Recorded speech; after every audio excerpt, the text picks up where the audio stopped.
what you need for runner beans is something that you can grow them up. So since I don't have any fence space available, I'm going to be growing them up my old chicken run. It's not in full sunlight, but that may work to my advantage. So generally speaking, runner beans like to have moist feet. They never like to dry out, and they like to have a little bit of sunshine. So what I'm going to, so the ones on this side of the chicken run are going to get full sun, and the ones on this side here are going to get a little bit more shade. But if we have another really dry summer, then those ones there may not suffer so much from the drought. So we'll have to see how it goes. What I'm going to do, I'm going to attach a piece of wood here to the top of the chicken run. If you look very carefully, you can see I've put some wire staples on it at intervals, and that's I'm going to run strings for the plants to grow up. I don't particularly want them twining around the wire because they'll be a pain to get off later. So you can just put a piece of wood like this at the top of your fence, or just simply bang some nails in, and then you can attach strings to it later. Here at the bottom, I'm going to dig out those nettles and dig myself a lovely trench and fill it with good stuff for the runner beans to put their roots into. So here we are, back next to my chicken run, and as you can see, I've finished digging the trench and I've started to line it with a little bit of old newspaper. Found quite a lot of stuff in there, including some interesting things for making Roman mosaics with, and quite a lot of couch grass roots. So what we're going to do now is we're going to take my vegetable peelings and all the uncooked vegetable waste from the kitchen and just empty that into the trench.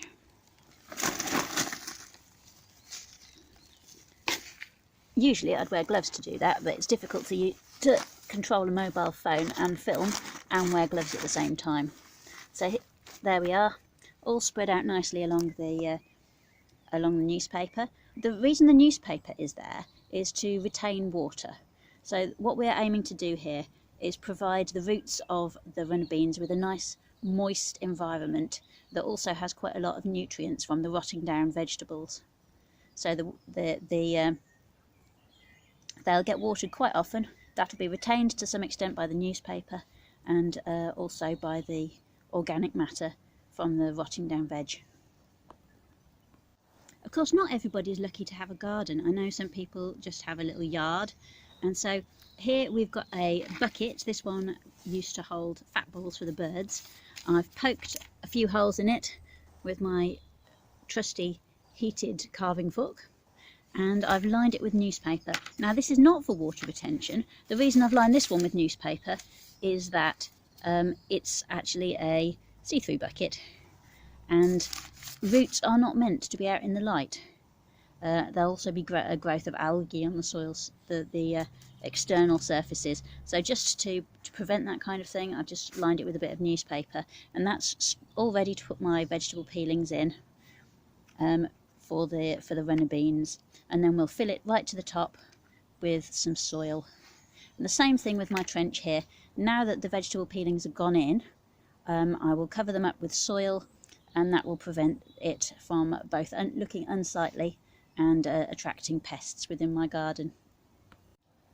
This end of the trench is now refilled and ready to plant up, and over the next couple of weeks I will be filling the rest of the trench as far as I can with vegetable peelings and that sort of thing, so that it's ready for the runner beans when they are ready to go out after the last frost.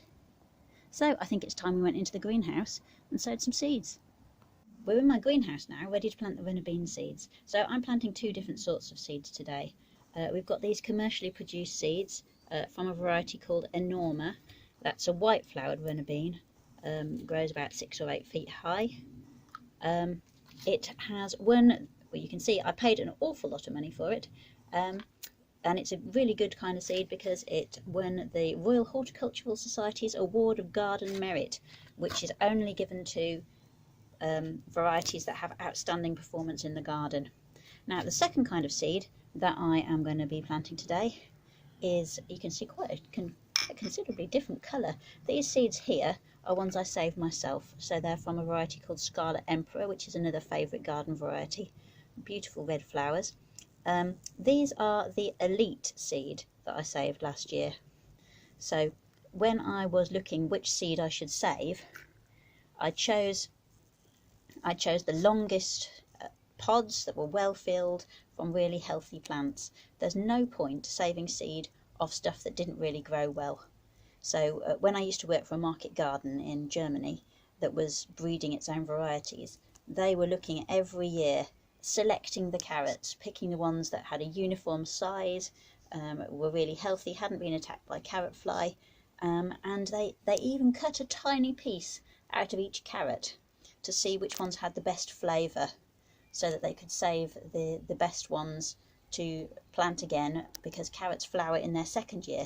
So having tasted a little piece of each carrot, the carrots were then planted back in the ground to grow up and produce their flowers and seeds. And so I've taken a little bit of a leaf out of their book.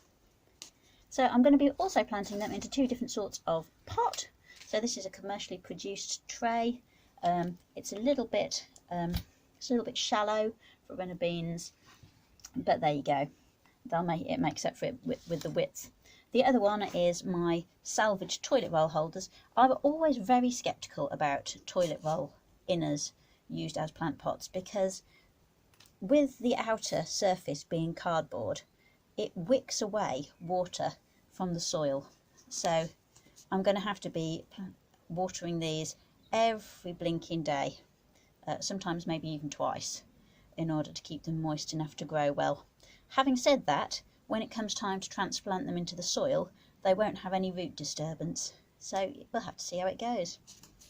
So what you do, I've been soaking these seeds. I should have soaked them for 24 hours really to make them nice and fat. As you can see, they're still slightly wrinkled and haven't swelled up entirely, but they can continue doing that in the soil, I guess. I'll give them a nice lot of water. So you just pop a little hole in the soil, pop your bean in and cover it up. I'll put a little bit more soil on there in a minute. Some people say you should put them in sideways rather than flat, and that will stop them rotting off. I've never really found it made much of a difference. But just to be on the safe side, I'm popping all of these in sideways, and I shall label these with my homemade labels. I've been cutting those from the outsides of milk bottles. They work really well. Okay, and there we go. We've got our runner bean seeds planted. What we're going to do with those next is we're going to take them back into the house, because it's actually a little bit too cold for runner beans, either outside or indeed in the greenhouse at this time of year. They're going to go on a sunny windowsill in my sitting room and grow on until they are ready to plant out after the last frost.